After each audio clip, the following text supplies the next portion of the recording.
Hello friends. So இன்றைக்கி நம்ம என்ன டாபிக் பார்க்க போகிறோம் அப்படின்னா 7th ஸ்டாண்டர்டு ஃபஸ்ட்டு டேர்மில் இருக்கிற நம்ம தமிழ் புத்தகத்தை தான் வந்து நம்ம இப்போ படிக்க போகிறோம். ஸோ ஃபஸ்ட்டு செய்யுள் பகுதி என்ன அப்படின்னா எங்கள் தமிழ். ஸோ எங்கள் தமிழ் அப்படிங்கிறது டிஎன்பிஎஸ்சியில் வந்து நம்ம வந்து தமிழ் சப்ஜெக்ட் அப்படிங்கிறது வந்து ரொம்பவே முக்கியம். ஸோ அதனால் எந்த ஒரு டாப்பிக்கையும் நம்ம விடாமல் கண்டினியூஸாக வந்து ஹார்ட் ஒர்க் போட்டு படித்தோம் அப்படின்னா நம்மளால் கண்டிப்பாக ஜெயிக்க முடியும்.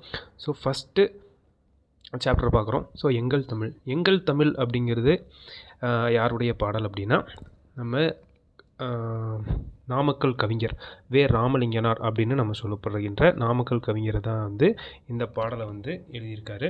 ஸோ நாமக்கல் கவிஞர். ஸோ ஃபஸ்ட்டு நம்ம வந்து பாடலை வந்து பாடிட்டு வந்துடலாம். ஸோ ஃபஸ்ட்டு பாருங்கள். அருள் நெறி அறிவை தரலாகும் அதுவே தமிழன் குரலாகும் பொருள் பெற யாரையும் புகழாது போற்றாதாரையும் இகழாது. அதாவது அருள்நெறி அறிவை தரலாகும். நம்மளோட தாய்மொழி என்னது? தமிழ். ஸோ அந்த தமிழ் வந்து என்ன பண்ணுது அப்படின்னா அருள் நெறிகள் நிரம்பிய அறிவை தருது. சரியா? அறிவு வந்து நம்ம தாய்மொழி மூலயமா மட்டும்தான் நம்மளால் பெற முடியும் அப்படின்னு சொல்கிறாரு. ஸோ அதுதான் நம்மளோட தமிழ் மக்களுடைய குரலாக வந்து இருக்குது அப்படின்னு அடுத்த லைனில் சொல்கிறாரு. ஸோ அதுக்கப்புறம் என்ன சொல்கிறாங்க அப்படின்னா தமிழ் மொழியை வந்து கற்றுக்கிட்டவங்க இப்போ ஒருத்தவங்ககிட்ட நம்ம வந்து நமக்கு காரியம் ஆகணும், ஒருத்தவங்களால வந்து ஒரு பொருள் வந்து நமக்கு கைக்கு வரணும் அப்படிங்கிறதுக்காக தமிழ் மொழி கற்றவங்க வந்து யாரையும் வந்து அப்படி வந்து புகழ்ந்து பேச மாட்டாங்க. அதாவது தமிழ் மொழியை கரெக்டாக கற்றுக்கிட்டவங்க மற்றவங்கள்ட்டையாக ஒரு பொருள், ஒரு பணமாகவோ இல்லை ஒரு பொருளாகவோ வாங்குவதற்காக அவங்கள வந்து புகழ்ந்து பேச மாட்டாங்க அப்படின்னு சொல்கிறாரு. ஸோ அதே மாதிரி நம்ம வந்து நிறையா வந்து சாதனை செஞ்சுருப்போம். ஸோ அது மாதிரி அதை பார்த்து மற்றவங்க வந்து பொறாமைப்பட்டுருவாங்க. ஸோ நம்மளை வந்து என்ன சொல்கிறது, நம்மளை வந்து போற்றலைனாலும் பரவாயில்ல, அசிங்கப்படுத்தாமல் இருக்கணும்ல. அதனால் நம்மளை வந்து போற்றாதவங்களையும் வந்து மதித்து பேச மாட்டாங்க. அதாவது மதித்து பேச மாட்டாங்கன்னு இல்லை, அவங்கள வந்து திட்டி பேச மாட்டாங்க. ஸோ அதுதான் வந்து இந்த ஃபஸ்ட்டு ஸ்டான்ஸாவில் வந்து கொடுத்துருக்காங்க. அருள்நெறி அறிவை தரலாகும் அதுவே தமிழன் குரலாகும் பொருள் பெற யாரையும் புகழாது போற்றாதாரையும் இகழாது அப்படின்னு சொல்கிறாங்க. சரிங்களா? கொல்லா விரதம் குறியாக கொள்கை பொய்யா நெறியாக எல்லா மனிதரும் இன்புறவே என்றும் இசைந்திடும் அன்பரமே அப்படிங்கிறாங்க. அதாவது கொல்லாமையே வந்து குறிக்கோளாக இருக்குது. சரியா? அதாவது கொல்லாமை என்னென்ன, எந்த ஒரு உயிரியையும் வந்து நம்ம கொல்லாமல் இருக்கணும். பொய்யாமையை கொள்கையாகவும், பொய் பேசக்கூடாது, அதுதான் வந்து கொள்கையாக வந்து வச்சுக்கணும். ஸோ இப்போ ஏதாவது ஒரு நம்ம கட்சி தொடங்கினாவோ இல்லை வேறு ஏதாவது தொடங்கினாவோ நமக்குன்னு ஒரு கொள்கை இருக்கும். சரிங்களா? அதுபோல் தமிழ் மொழிக்கு வந்து என்ன அப்படின்னா கொல்லாமையை வந்து குறிக்கோளாக வச்சுக்கணும், பொய்யாமையை வந்து கொள்கையாகவும் வச்சுக்கிட்டு எல்லா மனிதர்களும் வந்து அன்பாகவும் அறமாகவும் வாழ்கிறதுக்கு உதவுதான் இந்த தமிழ் மொழி அப்படின்னு சொல்கிறாங்க. சரிங்களா? அன்பும் அறமும் ஊக்கிவிடும் அச்சம் என்பதை போக்கிவிடும் இன்பம் பொழிகிற வானொலியாம் எங்கள் தமிழனும் தேன்மொழியாம் அப்படின்னு எவ்வளோ அழகாக எழுதியிருக்காரு பாருங்கள். நம் தமிழ் மொழி வந்து என்ன பண்ணுது அப்படின்னா எல்லார்கிட்டையும் ஜாதி மதம் இனம் மொழி அப்படின்னு யாராக இருந்தாலும் அவங்கள்ட்ட வந்து இனம் கடந்து மொழி கடந்து ஜாதி கடந்து மதம் கடந்து அப்படின்னு எல்லாத்துலேயும் வந்து அன்பையும் அறத்தையும் தூண்டுது. அது வந்து நம்மக்கிட்ட இருக்கிற பயத்தை போக்கி நம்மள்கிட்ட மகிழ்ச்சி தருது. அதுதான் நம்மளோட மொழி, தேன் போன்ற மொழியாக தமிழ் மொழி அப்படின்னு அழகாக சொல்லியிருக்காரு. யார்? நாமக்கல் கவிஞர் வே. ராமலிங்கனார். சரிங்களா? ஸோ நம்ம இந்த டிஎன்பிஎஸ்சிக்கு வந்து பார்த்திங்கன்னா ஒவ்வொரு ஸ்டான்ஸாகவுமே முக்கியம். ஸோ அதனால் நான் இன்னொரு டைம் வாசிக்கிறேன் பாருங்கள். அருள் நெறி அறிவை தரலாகும் அதுவே தமிழன் குரலாகும். ஸோ இப்படி கூட கேட்கலாம். அருள் நெறி அறிவை தரலாகும் அதுவே தமிழன் குரலாகும் இப்பாடல் இடம்பெற்றுள்ள பாடப்பகுதி எது அப்படின்னு கேட்கலாம். எங்கள் தமிழ் அப்படின்னு சொல்லலாம். ஸோ இந்த பாடல் பகுதியை வந்து எழுதின ஆசிரியர் வந்து யாருன்னு கேட்கலாம். யார் அப்படின்னா நாமக்கல் கவிஞர் வே. ராமலிங்கனார். ஸோ இவருக்கு வந்து 2 பேர் இருக்கிறனால வந்து என்ன பண்ணுறோம், நாமக்கல் கவிஞர்னு கேட்டாலும் ஆச்சரியப்படுறதுக்குள்ள, ராமலிங்கனார்னு கேட்டாலும் வந்து ஆச்சரியப்படுறதுக்குள்ள. ஸோ நாமக்கல் கவிஞர்னாலும் வே. ராமலிங்கனார் அப்படிங்கிறனவரும் 2 பேருக்குமே ஒரே ஒருத்தர் தான். சரிங்களா? ஸோ பொருள் பெற யாரையும் புகழாது போற்றாதாரையும் இகழாது. சரிங்களா? நல்லா ஸ்டான்ஸாக வந்து ஒரு டைம் நல்லா வாசிச்சு விட்டுக்கோங்க.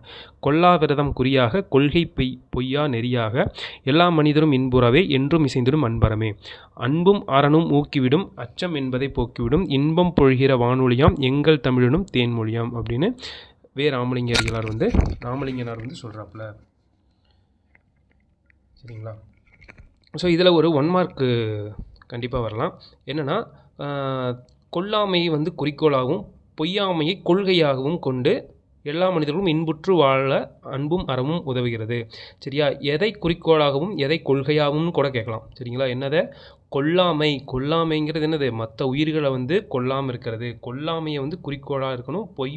பொய்யாமையை வந்து கொள்கையாகவும் வந்து வச்சுக்கிட்டு எல்லா மனிதர்களும் வந்து எப்படி இன்புற்று வாழ அன்பும் அறனும் வந்து உதவுது அப்படின்னு சொல்கிறாங்க. அதே மாதிரி நம்மளோட தமிழ்மொழி வந்து அனைவர்கிட்டையும் வந்து எப்படி இருக்கான்? அன்பையும் அறத்தையும் தூண்டுற மொழி. அதுதான் வந்து நம்மளோட தமிழ்மொழி தேன்மொழி போன்ற மொழி அப்படின்னு சொல்கிறாரு. ஸோ இப்போ வந்து நாமக்கல் கவிஞரை பற்றி பார்க்கலாம். சரிங்களா? இப்போ இவர் வந்து என்ன அப்படின்னா, இவர் வந்து ஒரு தமிழறிஞர், கவிஞர், விடுதலை போராட்ட வீரர் அப்படின்னு நிறைய இவர்கிட்ட வந்து கேரக்டரிஸ்டிக்ஸ் இருக்குது. சரிங்களா? பன்முகத்தன்மை கொண்டவர் அப்படின்னு கேட்கலாம். இப்போ இதுலேருந்து 1 மார்க் எப்படி கேட்கலாம்? தமிழறிஞர், கவிஞர், விடுதலை போராட்ட வீரர் என பன்முகத்தன்மை கொண்ட நாமக்கல் கவிஞருடைய இயற்பெயர் என்னது அப்படின்னு கேட்கலாம். அவரது பெயர் என்ன? ராமலிங்கனார். சரிங்களா? எப்படி வேணாலும் வந்து கொஷின் வந்து நம்ம கேட்கலாம். பார்க்குறதுக்கு வந்து இது சிம்பிளாக தெரிகிற மாதிரி இருக்கும். இந்த சிம்பிளான இருக்கிற நம்ம வந்து கஷ்டமான கொஷினை வந்து ஈஸியாக அடிச்சிடுவோம். இந்த சிம்பிளான கொஸ்டின்ஸ் தான் வந்து நம்மளை வந்து இதுதானே அப்படின்ட்டு நம்ம போவோம். அந்த கொஷின் தான் வந்து நம்மளை வந்து காலை வாரி விடும். சரிங்களா? ஸோ காந்திய கவிஞர் அப்படின்னு அழைக்கப்படுறவர் யார் அப்படின்னா நம்ம நாமக்கல் கவிஞர் வே ராமலிங்கனார். சரிங்களா? அதே மாதிரி இன்னொரு ஒவ்வொரு லைனுமே வந்து இந்த இவரோடக்கு வந்து முக்கியமான கொஷினுங்க. ஏன்னா அதெல்லாம் ப்ரீவியஸ் இயரில் வந்து கேட்டிருக்காங்க.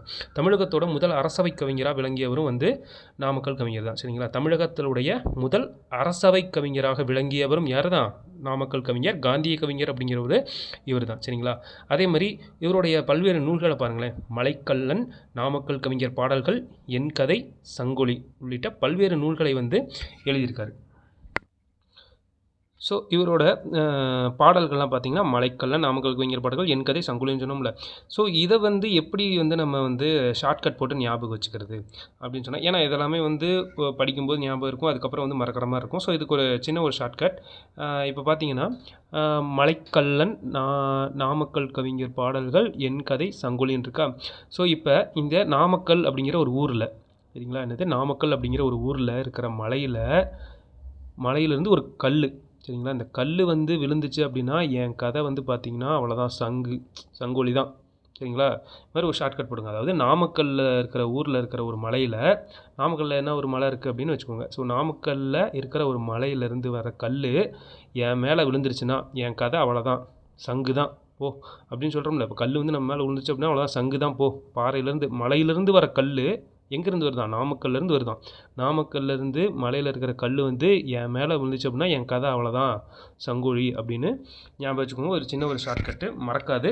ஸோ இப்போ இந்த எங்கள் தமிழ் பாடல் இருக்குது பார்த்தீங்களா? இந்த எங்கள் தமிழ் வந்து எந்த நூல்லேருந்து எடுக்கப்பட்டிருக்கு, அதாவது இவருடைய எந்த நூல்லேருந்து எடுக்கப்பட்டிருக்கு அப்படின்னா நாமக்கல் கவிஞர் பாடல்கள் அப்படிங்கிற இந்த இவருடைய நூல்கள்லேருந்து இந்த எங்கள் தமிழ் அப்படின்ற ஒரு பாடல் வந்து எடுத்து நம்ம பாடப்பகுதியாக வந்து தரப்பட்டிருக்காங்க. ஸோ இப்படியும் கேட்கலாம். எங்கள் தமிழ் பாடல் வந்து நாமக்கல் கவிஞருடைய எந்த பாடல்லேருந்து வந்தது? நாமக்கல் கவிஞர் பாடல்கள், அவ்வளோதான். இது சிம்பிளாக முடிஞ்சிடும். சரிங்களா?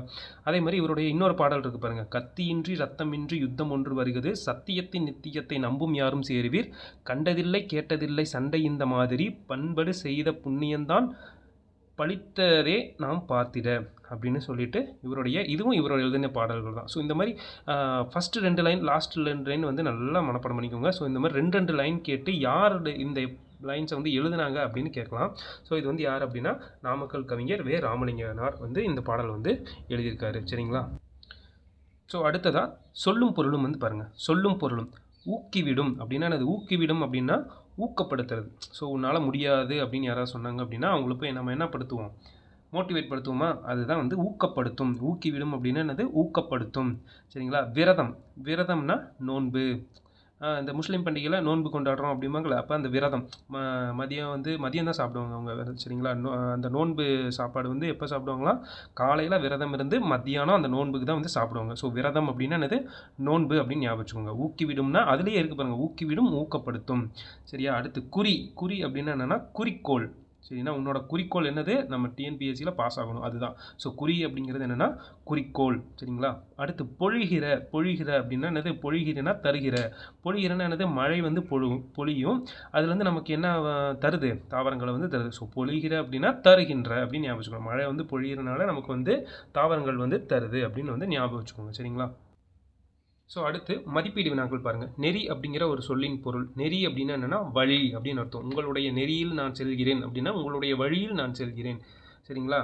குறளாகும். இப்போ பிரித்தெழுதுகள்லாம் நல்லா கரெக்டாக பார்த்துக்கோங்க. ஏன்னா பிரித்தெழுதுக 1, 2 ஈஸியாக இருக்கிற மாதிரி இருக்கும். அங்கே போகும்போது நமக்கு வந்து ஆப்படிக்கிறதே வந்து பிரித்தெழுதுக தான். சரிங்களா? குறளாகும் அப்படிங்கிறத பிரிங்க. குறள் கூட்டல் ஆகும்.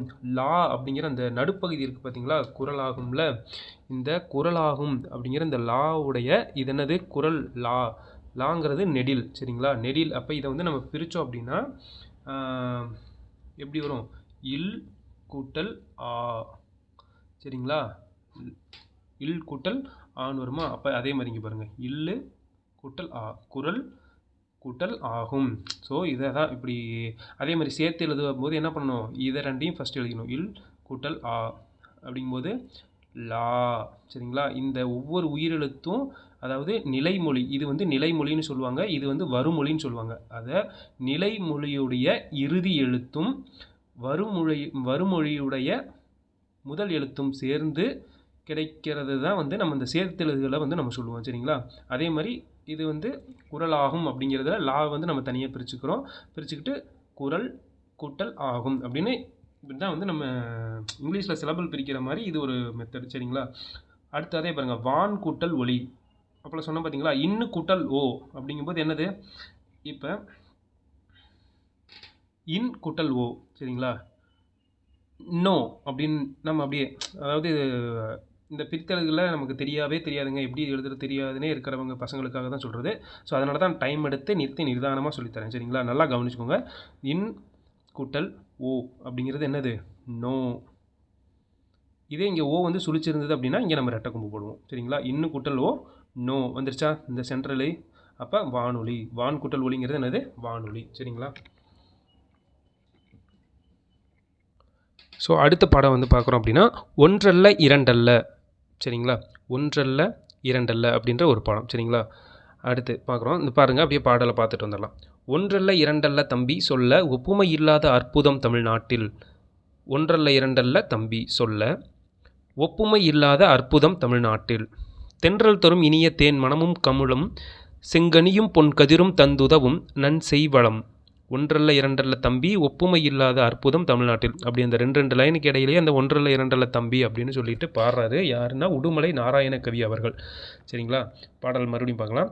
பகைவென்ற திறம்பாடும் பரணி வகை செழும் பரிபாடல் களம்பகங்கள் 8 தொகை வான் புகழ் கொண்ட குரலோடு அகம்புறமும் செம்பொருள் கண்ட தமிழ்ச்சங்க இலக்கிய பெருஞ்செல்வம். ஒன்றல்ல இரண்டல்ல தம்பி.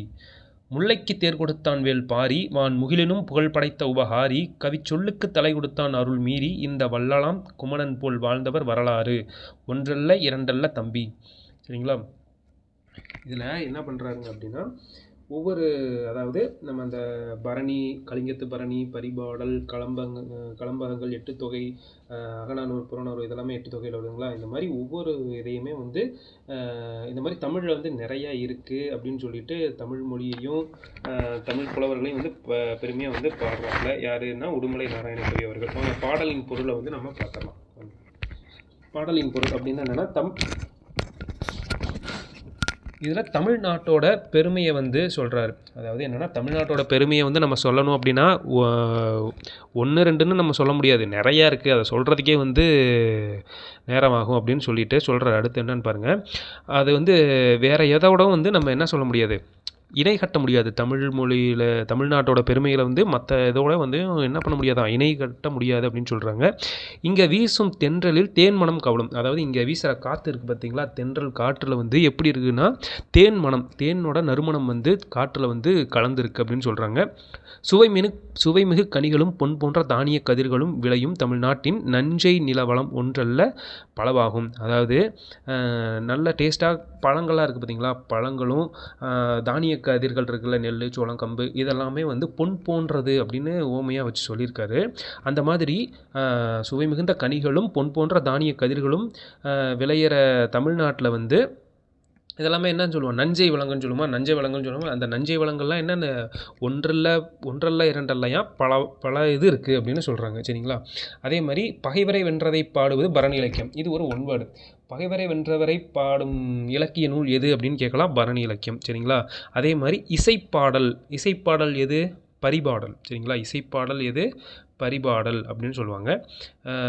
கலம்பக நூல்களும் 8 தொகையும், கலம்பக நூல்களும் 8 தொகையும், வான்புகழ் கொண்ட திருக்குறளும் அகம்புறம் ஆகியவற்றை மெய்ப்பொருளாக கொண்டு பாடப்பட்ட சங்க இலக்கியங்களும் என தமிழின் இலக்கிய வளங்கள் ஒன்றல்ல இரண்டல்ல பலவாகும் அப்படின்னு சொல்கிறாரு. சரிங்களா, இதில் வந்து முக்கியமானது என்னது அப்படின்னா, பகைவரை வென்றதை இலக்கண நூல் இலக்கிய நூல் என்ன நூல் அப்படின்னு கேட்கலாம்.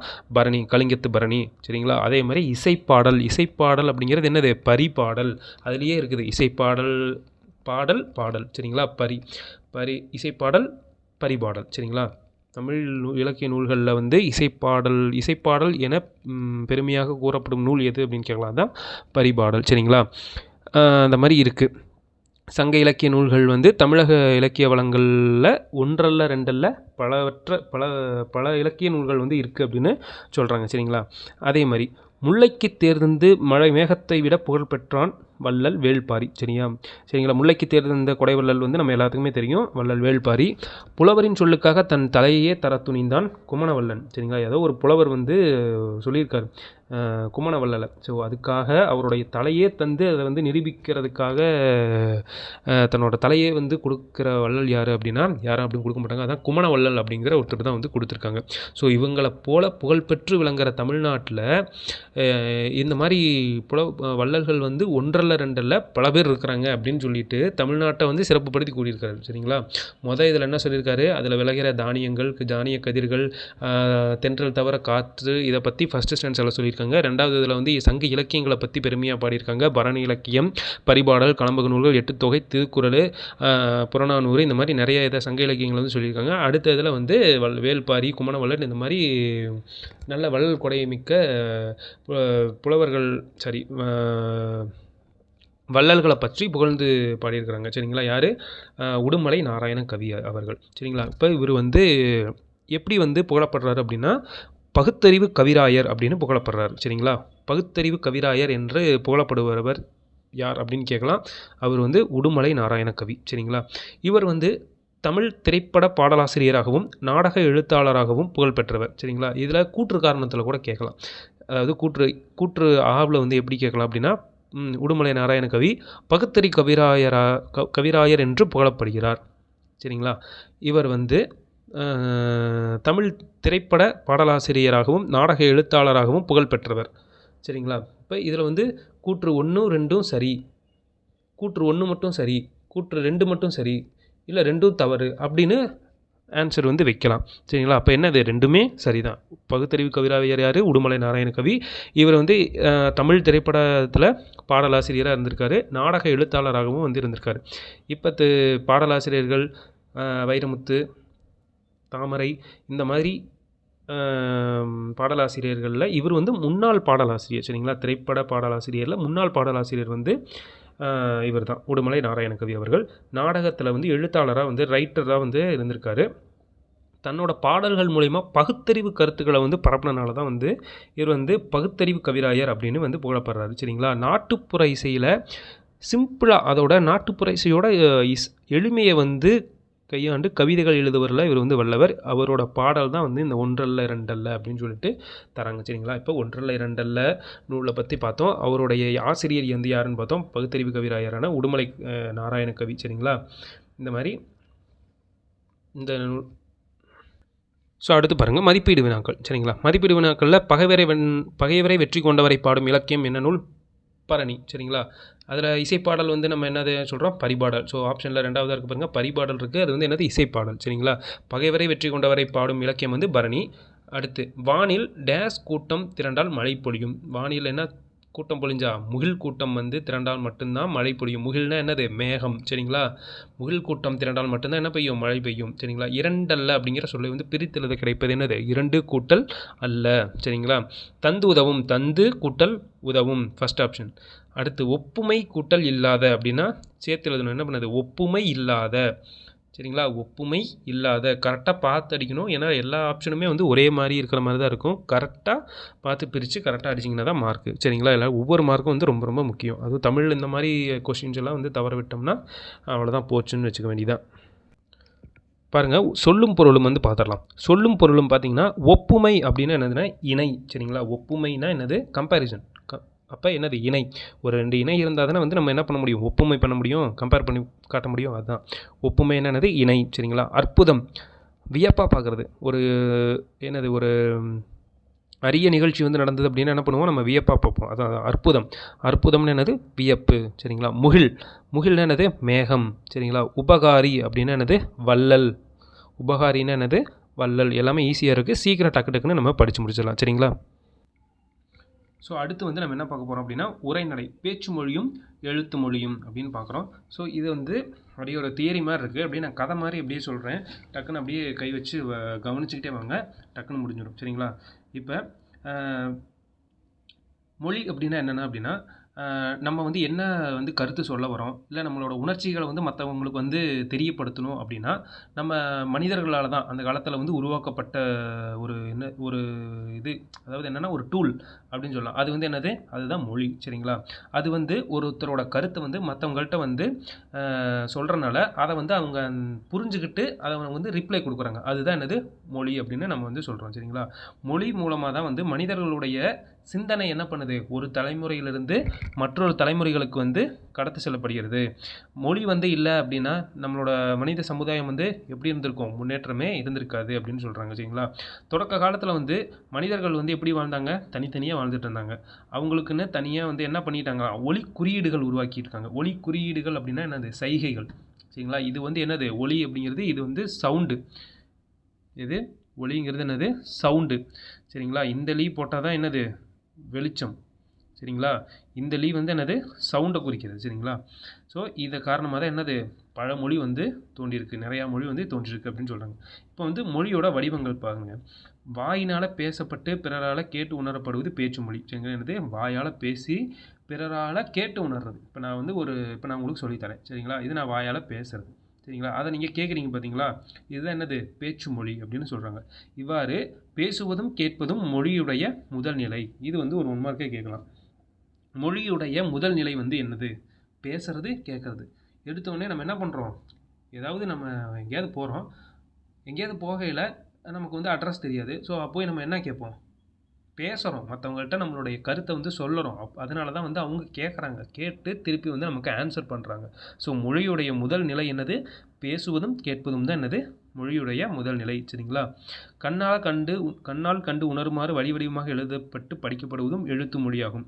அதாவது இப்போ நான் வந்து நடத்திட்டு இருக்கேன். நீங்கள் இந்த வீடியோவை பார்த்துட்டு இருக்கீங்க. ஸோ இந்த வீடியோவை கண்ணால் பார்த்து நீங்கள் என்ன பண்ணுறீங்க? நோட்ஸ் எடுத்து படிக்கிறீங்களா? அதுதான் வரி வடிவமாக நம்ம என்ன பண்ணுறோம்? எழுதி படிக்கிறோம். கண்ணால் கண்டு உணருமாறு வரி வடிவமாக எழுதப்பட்டு படிக்கப்படுவது வந்து என்னது? எழுத்து மொழி அப்படின்னு சொல்கிறாங்க. இந்த மாதிரி எழுதி படிக்கப்படுவது வந்து என்னது? மொழியுடைய 2ஆம் நிலை. சரிங்களா? மொழியுடைய முதல் நிலை வந்து என்னது? பேசப்படுறது, கேட்கப்படுறது வந்து மொழியுடைய முதல் நிலை. கண்ணால் பார்த்து வரி வடிவமாக எழுதி படிக்கப்படுறது வந்து மொழியுடைய 2ஆம் நிலை அப்படின்னு சொல்கிறாங்க. இந்த மாதிரி நேரில் வந்து காண இயலாத நிலையில் செய்தியை தெரிவிக்க எழுத்து மொழி வந்து உதவுகிறது. அதாவது நேரில் போய் நம்மளால் பேச முடியலை, அதை வந்து நம்ம என்ன பண்ணுறோம்? எழுத்து மூலிமா வந்து லெட்டர் மூலிமா போடுறோம் பார்த்தீங்களா? அது வந்து அதுக்கு என்ன மொழி? எழுத்து மொழி தான் வந்து உதவுது அப்படின்னு சொல்கிறாங்க. மனிதர்களுடைய சிந்தனைகள் காலம் கடந்து வாழ்வதற்கும் எழுத்து மொழியே வந்து காரணமாக இருக்குது. ஒளி வடிவில் அமையும் பேச்சு மொழியானது உடனடி பயன்பாட்டிற்கு உரியது. அதாவது டக்குன்னு ஒரு பயன்பாட்டுக்கு வேணும் அப்படின்னா நம்ம என்ன பண்ணணும்? எழுதிக்கிட்டு இருக்க மாட்டோம், சவுண்டு போட்டு தான் கொடுக்கணும். அங்கே ஒருத்தன் தூரத்தில் போகிறான் பாரு, அவனை கூப்பிடு அப்படின்னா நீ என்ன எழுதிட்டு இருப்பீங்களா? இல்லை, டேய் அப்படின்னு சொல்லி நம்ம சவுண்டு போட்டு கூப்பிட்றோம் பார்த்தீங்களா? அதுதான் அந்த ஒளி வடிவில் அமையும் பேச்சு மொழி தான் என்னது? உடனடி பயன்பாட்டிற்கு உரியது. வரி வடிவில் அமையும் எழுத்து மொழியாது நீண்டகால பயன்பாட்டிற்கு உரியது. ஸோ இப்போ ஒரு ரெக்கார்டிக்கெலாம் நம்ம எழுதி வைக்கிறோம், அது வந்து நம்ம என்ன பண்ணுறோம்? காலம் ஃபுல்லாக நம்ம வந்து அதை வந்து இப்போ நம்ம எழுதி நம்ம வச்சுக்கிட்டோம், நோட்ஸ் எடுத்து வச்சுக்கிட்டோம் அப்படின்னா நம்ம என்ன பண்ணலாம்? எல்லா எக்ஸாமுக்கு வந்து நம்ம அதை வந்து படித்து யூஸ் பண்ணிக்கலாம். அதான் வந்து நீண்டகால பயன்பாட்டுக்கு உரியது. உலகில் சில மொழிகள் பேச்சு மொழியாக மட்டுமே உள்ளன, சில மொழிகள் எழுத்து மொழியாக மட்டுமே உள்ளன. ஆனால் தமிழ் மொழியில் பேச்சு ஆகிய 2 வடிவங்களிலும் பயன்பாட்டில் இருக்குது. சரிங்களா? சில மொழி உலகில் சில மொழிகளை பார்த்தோம் அப்படின்னா அதை வந்து பேசுகிறதுக்கு மட்டும்தான் வந்து பயன்பாட்டில் இருக்குது, எழுதுறதுக்கு முடியாது. ஆனால் சில மொழிகளில் எழுத்து மொழியாக மட்டும்தான் இருக்குது, பேச முடியாது. ஆனால் தமிழ் மொழியில் மட்டும்தான் என்ன பண்ணுறோம்? பேச்சு மொழியாகவும் இருக்குது, எழுத்து மொழியாகவும் வந்து பயன்படுத்துகிறோம். சரிங்களா? பேச்சு மொழி மொழியோட உயிர்நாடியாக விளங்குறது வந்து என்னது? பேச்சு மொழி தான். பேச்சு மொழி தான் என்ன பண்ணுது? நம்மளோட உணர்வுகளை வந்து எளிதாக வந்து வெளிப்படுத்துது, கருத்துக்களை வந்து வெளிப்படுத்துக்கிறதுக்கு மட்டும்தான் இதோட மெயின் எய்மே. சரிங்களா? நம்மளோட கருத்தை வந்து சொல்கிறோம், அதுக்கு என்ன யூஸ் ஆகுது? பேச்சு தான் வந்து உடனடியாக யூஸ் ஆகுது. சரிங்களா? பேசப்படுற நம்ம வந்து நார்மலாக வந்து பேசினா வந்து எவனும் கேட்க மாட்டான் சரிங்களா. அப்படி நம்ம என்ன சொல்கிறோம், நம்மளோட பாடி லாங்குவேஜு, நம்ம பேசுகிறதுல இருக்கிற ஏற்றம் இறக்கம், இதெல்லாம் வந்து தானே ஒரு பேச்சு போட்டிக்கே நம்ம இப்படி பேசுகிறவனை தான் நம்ம வந்து ஃபஸ்ட்டு செலக்ட் பண்ணுறோம். அதுதான் பேசுகிறதுக்கு வந்து அந்த கருத்து மட்டும் முக்கியம் கிடையாது, அவங்களோட பாடி லாங்குவேஜு, அவங்களோட பேசுகிறதுல ஏற்படுத்துகிற ஏற்ற இறக்கங்கள், அதுதான் வந்து பேச்சு மொழியோட சிறப்பு கூறுகள்னு சொல்கிறாங்க சரிங்களா. பேச்சு மொழியில் பொருள் வேறுபாடு, பேசப்படும் சூழலை பொறுத்து பேச்சு மொழியோட பொருள் வந்து வேறுபாடு தான். எடுத்துக்காட்டு இப்போ பாருங்கள், குழந்தைய வந்து நல்லா கவனிங்க அப்படின்னு சொல்லும்போது கவனி அப்படிங்கிற சொல் வந்து என்னது, நம்ம வந்து கவனி அப்படின்னா குழந்தைய வந்து அப்படியே பார்த்துக்கிட்டே தான் இருப்போமா, குழந்தை போய் எங்கேயாவது குளிக்கல உழுக போகுது அப்படிங்க பார்த்துக்கிட்டே இருப்போமா, அப்படி கிடையாது. பேணுதல் அப்படிங்கிற பொருளை தருது, அதாவது குழந்தைய வந்து கவனமாக வந்து நம்ம பாதுகாத்துக்கிறது, அதுதான் வந்து என்னது கவனி அப்படிங்கிறது என்னும் சொல் வந்து என்னது பேணுதல் அப்படிங்கிற சொல் வந்து தருகிறது. ஸோ நில் கவனி சொல் அப்படிங்கிறது, கவனிங்கிறது நின்று கவனித்து சொல், அப்படிதான் பாதுகாப்பு, அதான் நம்ம சொன்ன மாதிரி தான் சொல்லியிருக்காங்க சரிங்களா. அதே மாதிரி ஒழிப்பதன் என்ற ஏற்றம் இருக்கும் பொருள் வேறுபடுத்தலும். என்னால் போக முடியாது தொடர் ஓங்கி ஒழிக்கும்போது மறுப்பை உணர்த்துகிறது, அதாவது மென்மையாக ஒழிக்கும்போது இயலாமை, அதாவது இப்போ வந்து கடைக்கு போயிட்டு வாடா அப்படின்னு சொல்கிறோமா, என்னால் போக முடியாது அப்படின்னு நம்ம வந்து சத்தமாக பேசணும் அப்படின்னா என்ன பண்ணுறான், திருப்பி இவன் நம்ம பேச்சை கேட்க மாட்டான் போலையே அப்படின்னு நம்ம ஆப்போசிட்டில் இருக்குன்னு நினச்சிக்கோங்க. ஸோ இதை அப்படியே மெதுவாக சொல்லுங்களேன், என்னால் போக முடியாது அப்படின்னு. ஸோ இது வந்து என்னது கால் வலிக்குதாட்டிருக்குது, அதனால் அவனால் போக முடியல அப்படின்னு 2 அர்த்தம். ஸோ ஒரே இது தான் நம்ம வந்து மாற்றி சொல்லும்போது 2 இதாக சொல்லுதா, என்னால் போக முடியாது அப்படிங்கும்போது மறுப்பை தெரிவிக்கிற மாதிரி இருக்குது, இல்லைங்க என்னால் போக முடியலைங்க அப்படின்னு சொல்லும்போது நம்மளோட இயலாமையை வந்து குறிக்குது சரிங்களா. ஒரு தொடரில் எந்த சொல்லுக்கு அழுத்தம் கொடுக்குறோமோ அதற்கேற்ப வந்து பேச்சு மொழியில் வந்து சொல்லும் பொருளும் வந்து மாறுபடுது சரிங்களா. நான் பறவையை பார்த்தேன் என்னும் தொடரில் நான் என்னும் சொல்லுக்கு அழுத்தம் கொடுத்தால் பறவையை பார்த்தது யார் அப்படிங்கிற வினாவுக்கு வந்து விடையாக இருக்கும். இப்போ நான் அப்படிங்கிற சொல்லை வந்து எழுத்துட்டோம் அப்படின்னா பறவையை பார்த்தது யார் அப்படின்னு கேட்குறதுக்கு வந்து அந்த நான் அப்படிங்கிற வார்த்தை தான் என்ன அமையுதான் விடையாக வந்து அமையுது அப்படின்னு சொல்கிறாங்க சரிங்களா. ஸோ இதெல்லாம் வந்து சும்மா தியரி தான். இப்போ இதில் பாருங்கள், எடுத்தல் படுத்தல் நலிதல் உழைப்பில் திரிபும் தத்தமிழ் சிறிது உளவாகும் அப்படின்னு என்னது நன்னூல் நூற்பா வந்து உணர்த்துகிறது. ஸோ இந்த 2 லைனை கொடுத்து கேட்கலாம், இந்த லைன்ஸ் வந்து எந்த நூலில் வந்து இடம்பெற்றிருக்குன்னு கேட்கலாம். எடுத்தல் படுத்தல் நலிதல் உழைப்பில் திரிபும் தத்தமிழ் சிறிது உளவாகும் அப்படின்னு சொல்லிட்டு என்னது நன்னூல் அப்படின்னு நம்ம போடணும். திருக்குறள் இருந்தால் திருக்குறளுக்கு இது அடிச்சிடாதீங்க. திருக்குறள்லாம் என்ன இருக்கணும், மேலே 4 சீர் இருக்கணும், கீழே வந்து 3 சீர் இருக்கணும். ஆனால் இதில் எத்தனை இருக்குது, 1 2 3 4 5 இருக்குது பாருங்க சரிங்களா. ஸோ மேலே 4 கீழே 3 இருந்தால் மட்டும்தான் திருக்குறள், அதை வந்து நல்லா பார்த்துருங்க. இது வந்து எடுத்தல் படுத்தல் நலிதல் உழைப்பில் திரிபும் தத்தமிழ் சிறிது உளவாகும் அப்படின்னு சொல்லிட்டு என்ன நூல் உணர்த்துகிறது, நன்னூல் வந்து உணர்த்துறது சரிங்களா. ஸோ பாக்ஸ் கொஸ்டின் பாருங்கள், பேசப்படுவதும் கேட்கப்படுவதுமே உண்மையான மொழி, எழுதப்படுவதும் படிக்கப்படுவதும் அடுத்த நிலையில் வைத்து கருதப்படும் மொழியாகும், இவையே அன்றி வேறு வகை மொழி நிலைகளும் உண்டு, எண்ணப்படுவதும் நினைக்கப்படுவதும் கனவு காணப்படுவதும் ஆகியவையும் மொழியே அப்படின்னு யார் சொல்கிறாருன்னா மு வரதராசனை சொல்கிறாரு. என்ன சொல்கிறாருன்னா, பேசப்படுறதும் கேட்கப்படுறதும் தான் உண்மையான மொழி. ஸோ நம்ம இப்போ பேசுகிறோம், அதை நீங்கள் கேட்குறீங்க, அதுதான் வந்து என்ன தான் உண்மையான மொழி தான். ஸோ எழுதுறது படிக்கிறது எல்லாமே வந்து அதுக்கு அடுத்து வைக்கிறது தான், அடுத்து நிலை தான் சரிங்களா. அடுத்த ஸ்டேஜ் தான் வந்து என்ன தான் எழுதுறதும் படிக்கிறதும் வந்து அடுத்த ஸ்டேஜ் தான். பேசுகிறதும் கேட்குறது மட்டும்தான் என்ன தான் உண்மையான மொழி. இது மட்டும் இல்லாமல் வேறு வகையிலையும் வந்து மொழி நிலைகள் வந்து இருக்குதான். அது என்னது, எண்ணப்படுவது நினைக்கப்படுவது கனவு காணப்படுவது. ஸோ ஒரு விஷயத்தை வந்து நம்ம இதை பண்ணணும் அப்படின்னு நம்ம எண்ணுறோம், அதை வந்து அப்படியே நினச்சிக்கிட்டே இருக்கிறோம், அதுக்கப்புறம் அதை கனவு காண்றோம் சரிங்களா. அதுதான் என்னது மொழியுடைய அடுத்தடுத்த நிலைகள் அப்படின்னு சொல்கிறார். யார் அப்படின்னா மு வரதராசனார் அவர்கள் சரிங்களா. இதெல்லாமே மொழி, அதாவது இப்படி நினச்சிக்கோங்க, எண்ணப்படுவதே நினைக்கப்படுவது கனவு காணப்படுவது. ஸோ எண்ணுறோம், என்ன பண்ணுறோம், குரூப் 4க்கு நம்ம பாஸ் பண்ணணும் அப்படின்னு எண்ணுறோம், அதேவே நினச்சிக்கிட்டு இருக்கோம், கனவு காண்றோம். இதெல்லாமே நம்மளோட என்னது ஒரு வரம் சரிங்களா, வரம் அப்படின்னு ஞாபகம் மு வரதராசனார் சரிங்களா. இப்போ நம்ம பேசுகிறதுக்கு மொழி கிடச்சது, கேட்கறது, இதெல்லாமே காது கேட்குறது, பேசுகிறதுக்கு வாய் இருக்குது, இதெல்லாமே வந்து என்னது நம்ம கடவுள் கொடுத்த வரம் அப்படின்னு ஞாபகம் வச்சுக்கோங்க. இதாவது வரதராசனார், இதெல்லாம் ஷார்ட்கட்டுங்க, சும்மா அப்படியே ஞாபகம் வச்சுக்கோங்க. நம்ம ஏன்னா படிச்சுட்டு போயிட்டோம் அப்படின்னா என்ன ஆகும், அப்படியே காற்றுல பறக்கிற மாதிரி பறந்துடும். அதனால் வந்து ஏதோ ஒன்று ஷார்ட்கட் போட்டு படிங்க, அப்போ தான் வந்து மைண்டில் நிற்கும். அடுத்து பாருங்கள், ஸோ இது என்னது அப்படின்னு வந்து டெஃபினேஷன் கொடுத்து டக்குன்னு போயிடலாம் சரிங்களா. வட்டார மொழி அப்படிங்கிறது என்னென்னா, இப்போ அந்தந்த ஊரில் வந்து அந்தந்த ஸ்லாங் வந்து பேசுவாங்க பார்த்தீங்களா?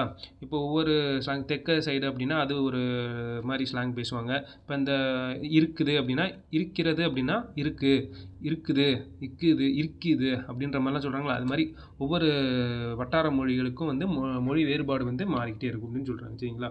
அதே மாதிரி கிளை மொழி. சரிங்களா? ஒரு மொழியை வந்து பேசுகிற மக்கள் வந்து வெவ்வேறு இடங்களில் வந்து வாழ்வாங்க. சரிங்களா? இப்போ அந்த மக்கள் வந்து அந்தந்த இடத்துல வாழ்கிற சூழ்நிலைகளுக்கு ஏற்ப வந்து மொழி வந்து பேசுகிறது வந்து சின்ன சின்ன வந்து சேஞ்சஸ் இருக்கும். சரிங்களா? அது மாதிரி ஒரு மொழியிலிருந்து பிரிஞ்சு நிறையா மொழிகள் வந்து அப்படி தான் வந்து வளர்ந்துருக்கு. சரிங்களா? ஸோ ஒரு மொழி இப்போ கன்னடம், தெலுங்கு, மலையாளம்லாம் வந்து என்னது தமிழ்லேருந்து பிரிஞ்சு போன மொழிகள் தான் வந்து போன மொழி அப்படிங்கிறனால அதை வந்து நம்ம என்ன சொல்கிறோம், கிளை மொழிகள் அப்படின்னு நம்ம வந்து சொல்கிறோம். சரிங்களா? அடுத்து பாருங்கள் எழுத்து மொழி. எழுத்து மொழி சரிங்களா? அந்த காலத்தில் வந்து எழுத்து வந்து எப்படி இருந்திருக்கு அப்படின்னா அண்ணா அப்படின்னா பார்த்தீங்கன்னா துணைக்கால் போட மாட்டாங்க. சரிங்களா? காலை அப்படிங்கிற அந்த லைக்கு வந்து அந்த லை இருக்குல்ல அந்த ரெண்டு இப்போ லை அப்படிங்கிறது இந்த இந்த இது போடுவோம் பார்த்தீங்களா அந்த ரெண்டு இது அதுக்கு பதிலாக வந்து முன்னாடி வந்து இப்படி இருந்திருக்கு. சரிங்களா? இதுதான் லை அப்படின்னு முன்னாடி சொல்லியிருக்காங்க. இதெல்லாமே வந்து இப்போ சேஞ்ச் பண்ணி இந்த இதை கொண்டு வந்திருக்காங்க. சரிங்களா? ஸோ இது வந்து என்னன்னா எழுத்து மொழியில் சேஞ்சஸ் கொண்டு வந்திருக்காங்க. சரிங்களா? அடுத்து பேச்சு மொழியும் எழுத்து மொழியும். சரிங்க, பேச்சு மொழியை வந்து உலக வழக்கு அப்படின்னு சொல்லுவோம். எழுத்து மொழியை என்ன சொல்லுவோம், இலக்கிய வழக்கு அப்படின்னு சொல்லுவோம். இது கேட்கலாம். பேச்சு மொழியை என்ன சொல்கிறோம், உலக வழக்கு. நம்ம என்ன உலக வளர்க்குறது என்னது, பேச்சு மொழியை தான் உலகமே வந்து வளர்த்துக்கிட்டு இருக்குது அப்படின்னு சொல்லுவோம். எழுத்து மொழியை வந்து என்ன பண்ணுறோம், இலக்கிய மொழி. இலக்கியம் வந்து என்ன பண்ணணும், எழுதணும், பேச முடியாது. சரிங்களா? அந்த மாதிரி பேச்சு மொழிக்கும் எழுத்து மொழிக்கும் நிறைய வந்து வேறுபாடு வந்து இருக்குது அப்படின்னு சொல்கிறாங்க. சரிங்களா? அடுத்து பாக்ஸ் கொஸ்டின் பாருங்கள். பேச்சு மொழிக்கும் எழுத்து மொழிக்கும் இடையே வந்து பெரிய அளவு வேறுபாடு இருந்தால் அது வந்து என்னென்னா இரட்டை வழக்கு. சரிங்களா? இரட்டை வழக்கு. பேச்சு மொழிக்கும் எழுத்து மொழிக்கும் நிறைய வேறுபாடு இருந்தது அப்படின்னா அது வந்து என்ன சொல்கிறாங்க, இரட்டை வழக்கு அப்படின்னு சொல்கிறாங்க. தமிழில் வந்து பழங்காலத்திலேருந்தே என்ன பண்ணுறாங்களாம், பேச்சு மொழிக்கும் எழுத்து மொழிக்கும் வந்து நிறைய வந்து வேறுபாடு இருந்திருக்கு. இதை வந்து தொல்காப்பியர் வந்து உலக வழக்கு செய்யுள் வழக்கு அப்படின்னு கூறியிருக்காரு. ஸோ இது வந்து பாருங்கள் முக்கியமானது. அதாவது பழங்காலத்தில் தமிழில் வந்து பழங்காலத்துலேருந்தே வந்து பேச்சு மொழிக்கும் எழுத்து மொழிக்கும் வந்து நிறைய டிஃப்ரென்ஸ் இருந்திருக்கு. இதை வந்து யார் தொல்காப்பியர் வந்து என்ன சொல்லியிருக்காரு, உலக வழக்கு செய்யுள் வழக்கு அப்படின்னு கூறியிருக்காரு அப்படின்னு சொல்கிறாங்க. ஸோ இதை வந்து கேட்கலாம், வாய்ப்பு இருக்குது. உலக வழக்கு செய்யுள் வழக்கு அப்படின்னு சொன்னவர் யார், தொல்காப்பியர். அடுத்து பாருங்கள், தெரிந்து கொள்வோம். கேட்டல் பேசல் என்னும் முதல் நிலையிலேயே குழந்தைகளுக்கு தாய்மொழி வந்து அறிமுகமாகிறது. படித்தல் எழுதுதல் என்னும் இரண்டாம் நிலையில் தான் பிற மொழிகள் வந்து அறிமுகமாகிறது. சரிங்களா? சின்ன வயசில் குழந்தைகள்லாம் என்ன பண்ணுவோம், எழுதியாக வந்து பேச்சு வந்து கற்றுக்குது இல்லை, கேட்குறனாலையும் வாயில் பேசி ப்ராக்டிஸ் பண்ணுறனாலையும் தான் வந்து அவங்களுக்கு வந்து குழந்தைங்களுக்கு வந்து அவங்களோட தாய்மொழியை வந்து அறிமுகமாகுது. சரிங்களா? படிக்கிறது எழுதுறதுலாம் வந்து செகண்டரி. அடுத்து இதெல்லாம் வந்து பெருசாக வந்து எதுவும் இல்லை. பாருங்கள், தமிழில் பேச்சு மொழிக்கும் எழுத்து மொழிக்கும் இடையில் நிறைய டிஃப்ரென்ஸ் இருக்குதுன்னு பார்த்தோம். அதனால் வந்து தமிழை வந்து என்னன்னு சொல்லுவாங்களாம், இரட்டை வழக்கு மொழி அப்படின்னு சொல்லுவாங்க. தமிழை வந்து என்னது, இரட்டை வழக்கு மொழி அப்படின்னு வந்து சொல்கிறாங்க. சரிங்களா? தெரிந்து கொள்வோம். இந்த காலத்தில் வந்து புதிய அறிவியல் கண்டுபிடிப்புகள் மூலமாக சான்றோர்களோட உரைகள் வந்து ஒளிப்பதிவு மற்றும் ஒளிப்பதிவு செய்யப்படுகின்றன. இதன் காரணமாக பேச்சு மொழியும் நீண்ட காலம் நிலைத்து நிற்கும் நிலை வந்து ஏற்பட்டிருக்கு. சரிங்களா?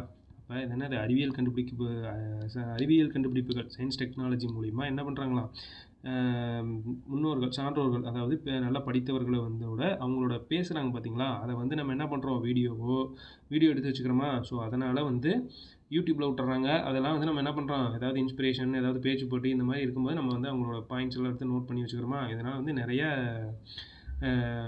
கருத்துக்கள் வந்து நம்ம மக்கள் வந்து உள்வாங்குறாங்க அப்படின்னு வந்து சொல்கிறாங்க. சரிங்களா? அதான் இந்த பாடம் வந்து முடிய போகுது. ஸோ பாருங்கள், எளிய நடையில் தமிழ்நூல் எழுதிடவும் வேண்டும், இலக்கண நூல் புதிதாக இயற்றுதலும் வேண்டும், வெளியுலகில் சிந்தனையில் புதிதாக விளைந்துள்ள எவற்றினுக்கும் பெயர்கள் எல்லாம் கண்டு தெளிவுறுத்தும் படங்களோடு சுவடியெல்லாம் செய்து செந்தமிழைச் செழுந்தமிழாய்ச் செய்வதும் வேண்டும் அப்படின்னு சொல்கிறார். யார், பாரதிதாசன் அவர்கள். அதாவது எளிய நடையில் வந்து தமிழ் நூல் வேணும். ஒரு தமிழ் நூலை வந்து ஒருத்தன் வாங்கி படிக்கணும் அப்படின்னா அவன்கிட்ட வந்து பெரிய இந்த என்ன சொல்கிறது, செய்யுள் இலக்கியம்லாம் அதிகமாக வச்சு படிக்கவே முடியாத அளவுக்கெல்லாம் நூல் வேண்டாம், எனக்கு வந்து எளிய நடையில் வந்து தமிழ் நூல் வந்து எழுதணும் அப்படின்னு சொல்கிறாரு. இலக்கண நூல் வந்து புதுசாக வந்து இயற்றணும் அப்படின்னு சொல்கிறாரு. வெளி உலகில் வந்து சிந்தனையில் வந்து புதிதாக விளைந்துள்ள எவற்றினுக்கும் பெயர்களை எல்லாம் கண்டு தெளிவுறுத்தும் படங்களோடு சுவடியெல்லாம் செய்து செந்தமிழை செழுந்தமிழாய் வந்து செய்வதும் வேணும். அதாவது வெளியூரில் வந்து டெக்னாலஜியில் வந்து புதுசாக வந்து இருக்கிறதுக்கெல்லாமே தமிழில் வந்து பேர் கண்டுபிடிச்சி அதை வந்து விளக்குறதுக்கு வந்து எல்லாம் படங்கள் மூலிமா வந்து விளக்கி செந்தமிழை வந்து செழுந்தமிழாக மாற்றணும் அப்படின்னு சொன்னவர் வந்து யார்? தாசன், பாரதிதாசன். சரியா? இதுதான் வந்து அவருடைய ஆசையாம். எளிய நடையில் தமிழ் நூல் எழுதணும் அப்படிங்கிறது யாருடைய ஆசை? பாரதிதாசனுடைய ஆசை. அடுத்து பாருங்கள், மதிப்பீடு வினாக்கள் பாருங்கள். பார்த்தோமா? மொழியினுடைய முதல் நிலை என்னது? பேசுதல், கேட்டல். பேசுதல், கேட்டல் தான் என்னது? மொழியுடைய முதல் நிலை. ஒளியின் வரி வடிவம் என்னது? நம்ம ஒளி, சவுண்டுடைய வரி வடிவம் தான் என்னதான்? எழுத்து வடிவம். அடுத்து தமிழின் கிளை மொழிகளில் ஒன்று என்னது? தெலுங்கு. தமிழுடைய கிளை மொழிகள் என்னது? தெலுங்கு. இதெல்லாமே பாருங்கள், உருது, ஹிந்தி, ஆங்கிலம் இதெல்லாமே வந்து வேறு இதில் இருந்து வந்த மொழி. தமிழுடைய கிளை மொழி என்னது? தெலுங்கு தான். பேச்சு மொழியை வந்து என்னன்னு சொல்கிறோம்? உலக வழக்குன்னு சொல்கிறோம். சரிங்களா? பேச்சு மொழியை வந்து என்னன்னு சொல்கிறோம்? உலக வழக்கு. ஏன்னா உலகத்தில் தானே பேசிக்கிட்டே இருப்பாங்க, பேசியே கருத்து சொல்லிக்கிட்டே இருப்பாங்க. பேச்சு மொழி வந்து என்னது? உலக வழக்குன்னு சொல்லுவோம். சரிங்களா? ஸோ இந்த சரியா தவறா இந்த இதெல்லாமே வந்து அப்படியே ஒரு கிளான்ஸ் வந்து பார்த்துக்கோங்க.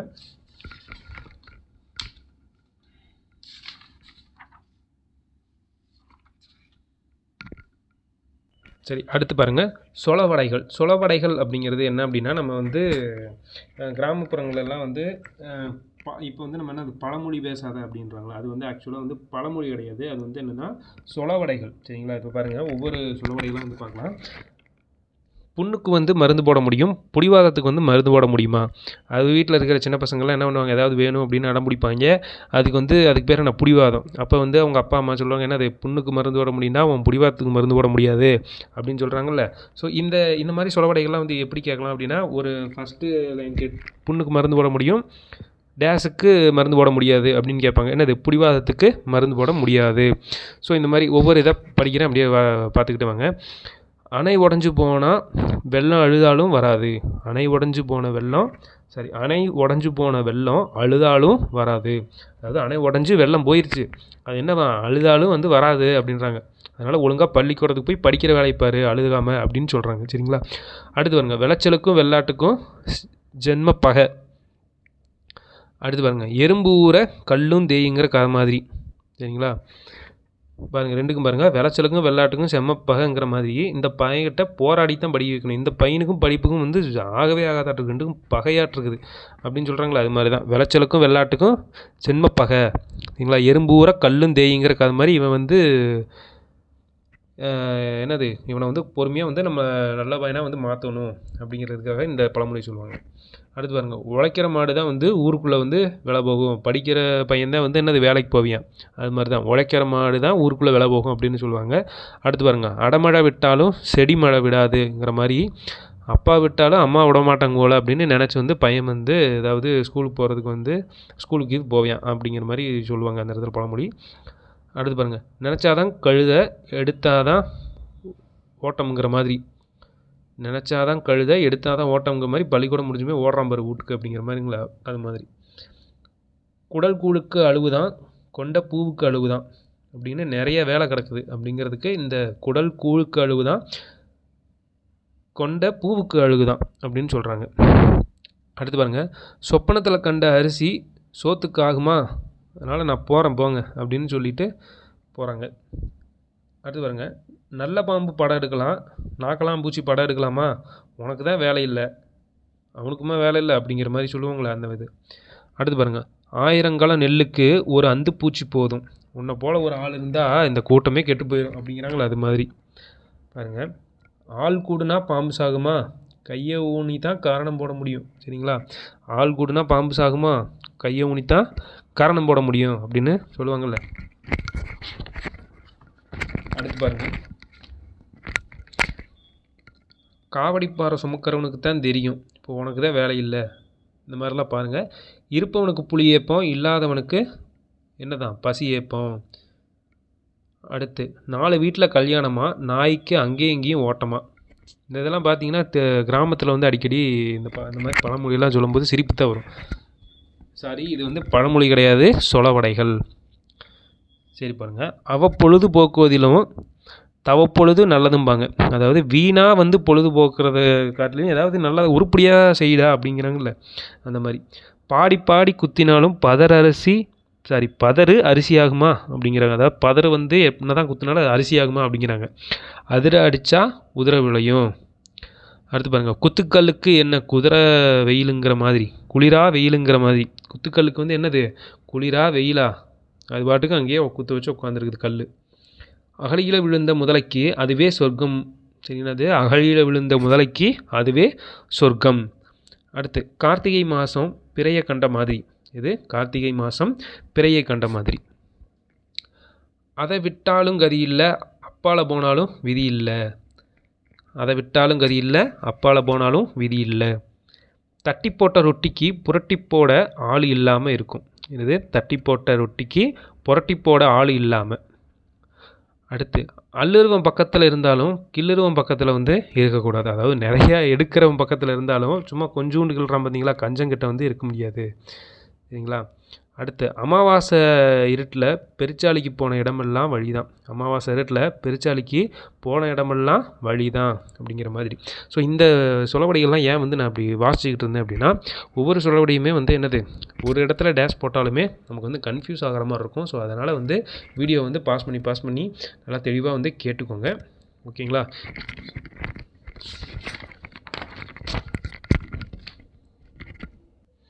ஸோ இதோட ஃபஸ்ட் யூனிட் வந்து ஓவர் ஆகுது. ஸோ இலக்கணத்துக்கெல்லாம் வந்து நம்ம 6th to 10th இருக்கிற எல்லா ஒரு தொகுப்புகளையும் வந்து நம்ம கவர் பண்ணி இலக்கணமாக வந்து ஒரு வீடியோவாக வந்து நம்ம கொடுத்துர்லாம். சரிங்களா.